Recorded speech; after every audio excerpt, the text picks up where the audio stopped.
السلام عليكم، صباحكم فل وياسمين، صباحكم معطر بذكر الله. يلا بينا نبدأ الفيديو كده بالصلاة على الرسول ونبدأ يومنا بكوباية قهوة. لسه على الصبح يا دوبك، لسه صاحية حالا. بيني وبينكم كده صاحية النهاردة نفسي في شوية قرص. قلت نعمل القرص اللي أنا قريبة شوية لقلبي، اللي أنا بحبها أنا وولادي. طريقتها سهلة جدا وبسيطة خالص، وبصي مش هتاخد معاكي وقت خالص. يلا بينا كده نعملها، وفي نفس الوقت حلوة قوي كمان. حاجة كده تحسها نفس عجينة الكحك، شكلها شكل قرص، من بره مقرمشة كده، من جوه طرية، ميكس رهيب من بصي شوية حاجات كده تحفة بصراحة. يلا بينا هنعمل النهاردة شوية قرص هيعجبوكي، وحاجة كده تحفة خالص. يلا بينا نبدأ الفيديو. بس يا ريت بقى قبل ما نبدأ في الفيديو ما تنسينيش في لايك وشير واشتراك في القناة وتفعيل الجرس عشان يوصلك كل جديد. أول حاجة هبدأ بيها دلوقتي، معايا بولة وكوباية مية. هنزل فيها كده كوباية المية ومعلقة وربع كبيرة من الخميرة، واربع معالق من السكر. وهبدأ ان انا اقلب الكلام ده كده. انا دلوقتي بعمل تيست للخميرة علشان اشوفها ان كانت شغالة ونشطة ولا لا. تمام. كوباية من المية، معلقة وربع خميرة من اللي هي المعالق الكبيرة، واربع معالق من السكر. واقلب الكلام ده كده واسيبهم بقى على جنب دلوقتي لما تتفاعل معايا خالص. معايا كده بولة تانية بقى، وهجيب المنخل بتاعي، ومعايا كيلو واحد من الدقيق. دقيق عادي خالص من اللي بيجي من السوبر ماركت. هنبدأ دلوقتي بقى ان احنا ننخل الدقيق ده. طبعا احنا متعودين مع بعض ان اي دقيق، اي معجنات او حلويات، لازم بندخل الدقيق الاول.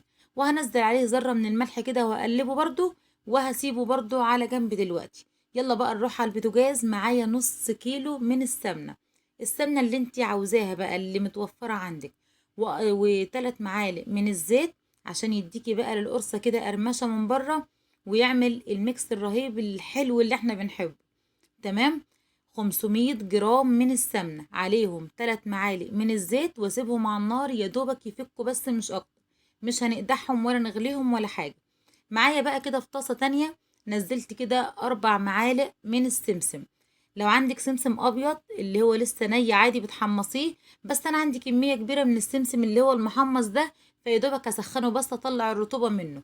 ومعلقتين كمان من الشمر، تقلبيهم برضو كده تسخنيهم مع بعض. ويلا بقى نشوف هنوديهم فين. انا عايزه السمنه يا دوبك تفك بس مش اكتر من كده، ما تقدحيهاش خالص، انا مش عايزاها سخنه زياده عن اللزوم. يلا بقى الدقيق طبعا اللي احنا نخناه مع بعض وحطينا عليه شويه الملح. يلا نفضي بقى السمسم والشمر عليه ونقلبه. ما تنزليش السمسم والشمر بعد ما تحط السمنه عشان ما يتكتلش، يبقى في حته واحده. خلاص دلوقتي قلبناهم والدقيق كله بقى فيه سمسم وشمر وخلاص بقى مليان. يلا بقى نفضي عليه السمنة ونفضل نقلب فيهم كده.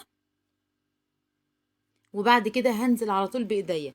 بصي، مش قلتلك ان السمنة لازم تبقى يا دوبك دافية كده، يا دوبك تفك من بعضها. والدليل على كده ان انا يا دوبك قلبته كده بالمعلقة ونزلت بايديا على طول. تمام. هفضل بقى ان انا ابس فيه كل كده كله لحد ما اغلف الدقيق كله بالماده الدهنيه اللي انا نزلتها، اللي هي الزيت والسمنه. وافضل بقى ابس فيه كده. يلا بقى نشوف الخميره كده اشتغلت معايا، بصي تحفه خالص وشغاله، حاجه فل يعني. هبدا بقى ان انا دلوقتي اقلب بقى كده الدقيق، العجينه اللي معايا خلاص القرص، في الخميره لحد ما اضيعها خالص زي ما انت شايفه كده.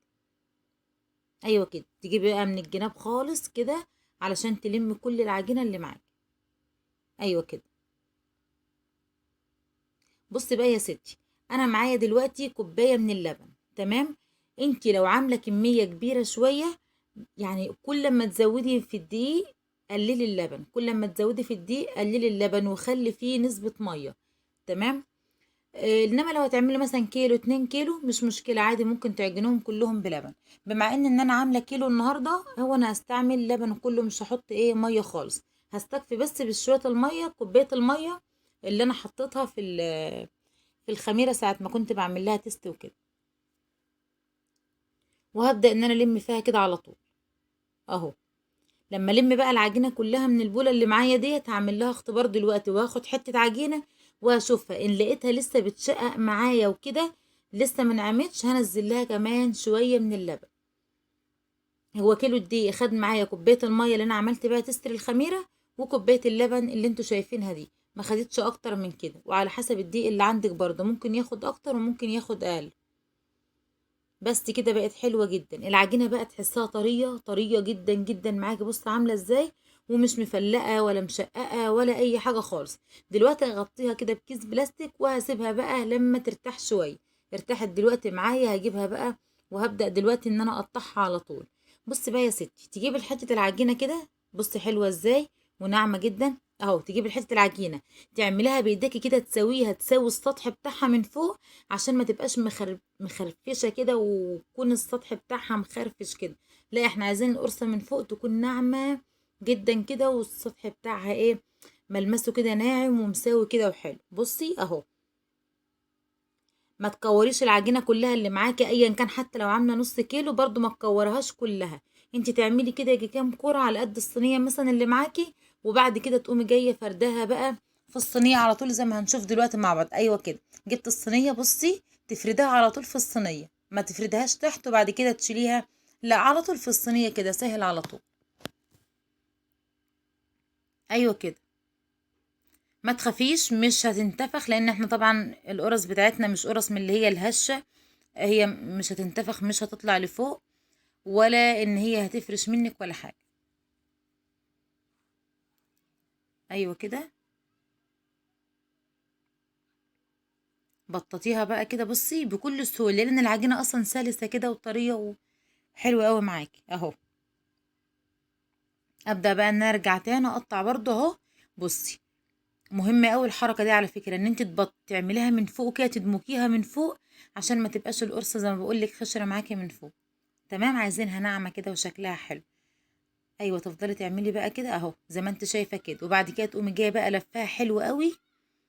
بص العجينة قد ايه ناعمة، تحفة والله العظيم العجينة تحفة.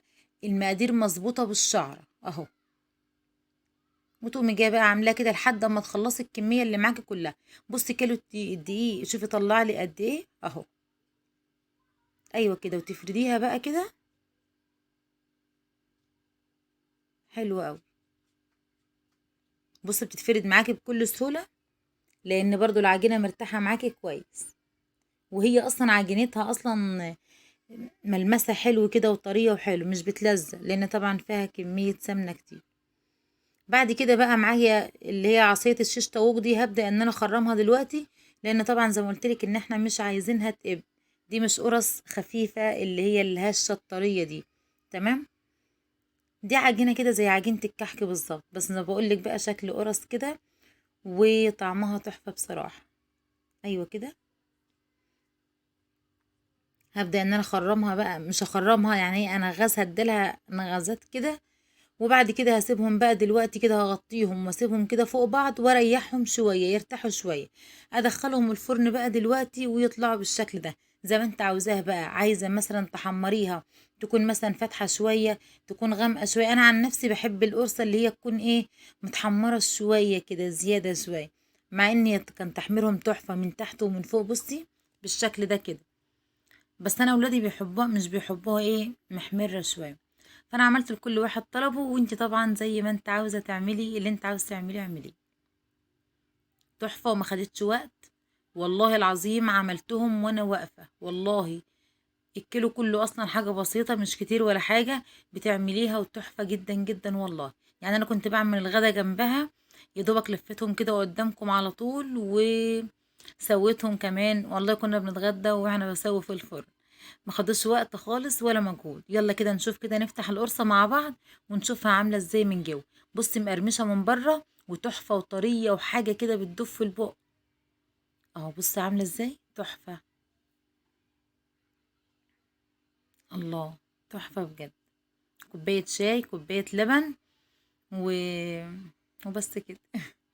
لو الفيديو عجبك بقى يا ريت ما تنسينيش في لايك وشير واشتراك في القناة وتفعيل الجرس عشان اي حاجة جديدة توصلك على طول. بحبكم في الله، السلام عليكم.